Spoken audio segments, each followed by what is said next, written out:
হ্যাঁ স্যার, আমার ম্যাজিস্ট্রেট স্যারের সাথে কথা হয়েছে। স্যার যখন এয়ারপোর্টে আসবে তখন আপনি আমাকে কনফার্ম করে দিয়েন। আরে স্যার, প্লেনটা আমার মাথার উপর দিয়ে যাইতেছে। আরে যাইতে দে, আমি প্লেনটা হ্যাক করে ফেলছি। আরে প্লেনটার সাথে কি হয়েছে? আমি তো প্লেন কন্ট্রোল করতে পারতেছি না, মনে হয় এটা কি হ্যাক করে ফেলছে।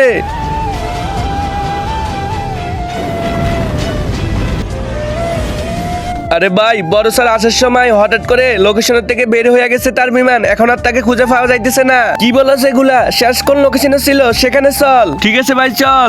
আরে ভাই, স্যারের তো শেষ লোকেশন এখানে দেখায়, কিন্তু ভাই এটা তো অনেক বড় মাঠ, এখানে তো কিছু দেখা যাইতেছে না। আরে স্যার, আরে কে ডাকতেছে? আরে ভাই, এখানে আবার কি হলো? বাচ্চাটা তো বোমে ফাইটা মারা গেছে। এই সৈনিক, তোরা এখানে আসি ভুল করলি। এটা হলো আমার দুনিয়া, যেটা শোনা যায় সেটা দেখা যায় না, আর যেটা দেখা যায় সেটা কখনো শোনা যায় না। তোকে মতো হাজার হাজার লোকদের আমাদের আর্মিদের বাহাতের খেলা।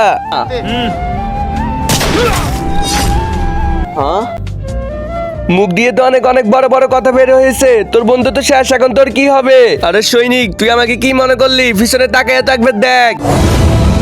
তার আগে বন্ধুরা, তুমি এখন আমার ভিডিওটা কোন দেশ থেকে দেখতেছো? তুমি যদি ইন্ডিয়া থেকে দেখে থাকো তাহলে ভিডিওটা আমাদের লাইক দিয়ে চ্যানেলটি সাবস্ক্রাইব করে দাও। আর যদি বাংলাদেশ থেকে দেখতেছো তাহলে ভিডিওটা আমাদের লাইক দিয়ে চ্যানেলটি সাবস্ক্রাইব করে দাও, আর কমেন্টে বাংলাদেশকে জিতিয়ে দাও। আর যদি তুমি লাইক সাবস্ক্রাইব না করো তাহলে আমি মনে করবো তুমি চাঁদের দেশ থেকে ভিডিওটা দেখতেছো।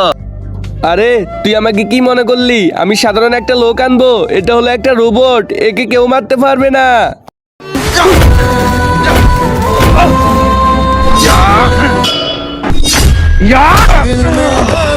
দ্বিতীয় পার্ট দেখার জন্য কমেন্ট করো।